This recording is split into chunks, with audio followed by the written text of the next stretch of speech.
Hi, it's Tom Bristow here, the digital editor from Men's Running. I'm here with Lindsay Holden from Pure Lifestyles, her own self-driven business, and we're at the AJ Bell London Triathlon event. Lindsay, thanks for agreeing to talk.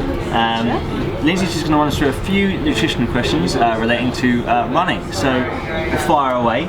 So what is the kind of number one food runners should be eating? Definitely carbohydrates. So any form of aerobic activity is purely driven from the power of the carbohydrates in your body. So protein and fat have their place, but the main source of your fuel should be carbs. And how long, we get this question a lot, how long before a run should runners eat, and what kind of food? So how long before is completely dependent on the individual. Everybody digests at a different rate, so some people would need to leave 4 hours, some people 2, some people can eat and then go straight off the back. So it's all a case of training your nutrition just as much as you would train your body for a competition that's to come. And in terms of the type of food, again, carbohydrate based, easily digestible, lowering the fat content in the food because fat is quite slow to digest and it can slow things down and cause a bit of gastrointestinal disturbance. So just easy, slow released carbs to maintain yourself throughout the run. Okay, and in terms of actually running the race, what's the ideal nutrition to eat while on the run? So nutrition during the running is all dependent on how far you're going and also what you're trying to achieve from that training session. So some people don't eat at all if they're trying to train their body to burn into their fat sources.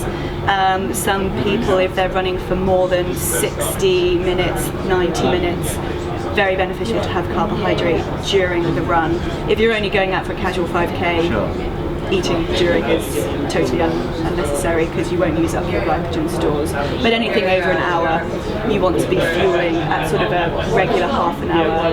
And what kind of food should it be that they're taking in? Gels or? Yeah, super simple, just glucose essentially. There's been shown to have benefits of adding in some protein as well because you can only absorb a certain amount of carbohydrate and then it's just cut off. Right. And adding in some protein, it means that you can get a little bit extra energy in and it can help with your recovery process afterwards to have some amino acids kicking around in your system already. Yeah, so if someone's running a marathon, which is obviously going to be longer than 60 minutes, how often should they be taking that nutrition in? Well, I would say every half an hour because again, if you take it in the first half an hour, it may seem really early doors, but it takes about half an hour for that to get into your system anyway. Right. So by the time you reach that hour point when your muscle glycogen stores are all over the shop, then you've got an immediate source then coming from your blood glucose to use, and then sort of every half an hour just topping yourself up. It also means that you can break your load down a little bit more, so you can take on board little and often,